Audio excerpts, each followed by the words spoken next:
Big boss Malayalam season 6 മലയാളികൾ Jasmine ജാഫറിനെ പരിചയപ്പെടുന്നത്. വിന്നറായി മാറാൻ സാധിച്ചില്ലെങ്കിലും സീസൺ 6 അറിയപ്പെടുന്നത് ജാസ്മിന്റെ പേരിലാണ്. ബിഗ് ബോസ് വീടിന് അകത്തും പുറത്തും കടുത്ത വിമർശനങ്ങളും അധിക്ഷേപങ്ങളും നേരിടേണ്ടി വന്നിട്ടുണ്ട് ജാസ്മിന്. എന്നാൽ അതിനെയെല്ലാം അതിജീവിച്ച് മുന്നോട്ട് പോവുകയാണ് ജാസ്മിൻ. ഇപ്പോഴിതാ തന്റെ 2024 കുറിച്ച് സംസാരിക്കുകയാണ് ജാസ്മിൻ. പോയ വർഷം തനിക്ക് സന്തോഷങ്ങളും സങ്കടങ്ങളും നിറഞ്ഞതായിരുന്നുവെന്നാണ് ജാസ്മിൻ പറയുന്നത്.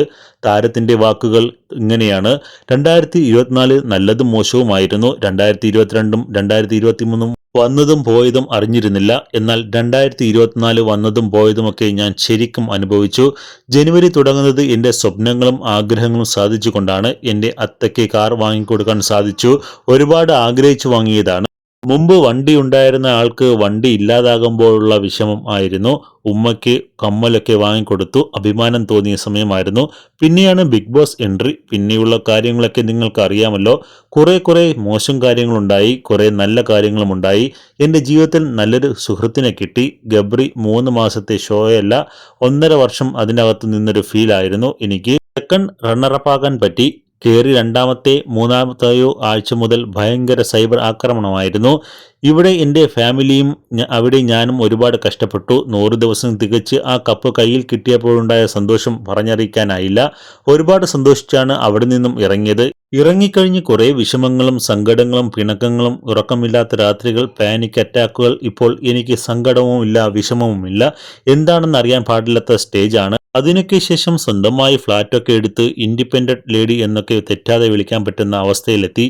അതിലൊക്കെ ഒരുപാട് അഭിമാനമുണ്ട്. ഒരുപാട് സൗഹൃദങ്ങൾ ഇല്ലാതായ വർഷം, ഒരുപാട് സ്നേഹങ്ങൾ ഇല്ലാതായ വർഷം. ഞാൻ എന്ത് ചെയ്താലും ശരിയാണെന്ന ധാരണയുണ്ടായിരുന്നു. പക്ഷേ നമുക്ക് തെറ്റുകൾ പറ്റാമെന്നും ക്ഷമ ചോദിക്കേണ്ടതാണെങ്കിൽ ചോദിക്കണമെന്നും പഠിച്ചു. വർഷങ്ങളായിട്ടുള്ളൊരു കൂട്ടുകാരി ഉണ്ടായിരുന്നു. വളരെ അടുത്ത സുഹൃത്തായിരുന്നു. കുറെ സ്നേഹിച്ച സുഹൃത്തായിരുന്നു. ആ സൗഹൃദം നഷ്ടമായി. ഞാൻ തന്നെ വേണ്ട എന്ന് വെച്ചതാണ്. മോശം സാഹചര്യത്തിൽ ആര് കളഞ്ഞാലും അവർ കളയില്ല എന്ന് കരുതുന്നവർ നമ്മളോട് അങ്ങനെ ചെയ്യുന്നത് വളരെയധികം വിഷമമുണ്ടാക്കി. അത് എനിക്ക് ഭയങ്കര ട്രോമയായി. തിരികെ വരണമെന്നില്ല, പക്ഷേ വേദനയാണ്.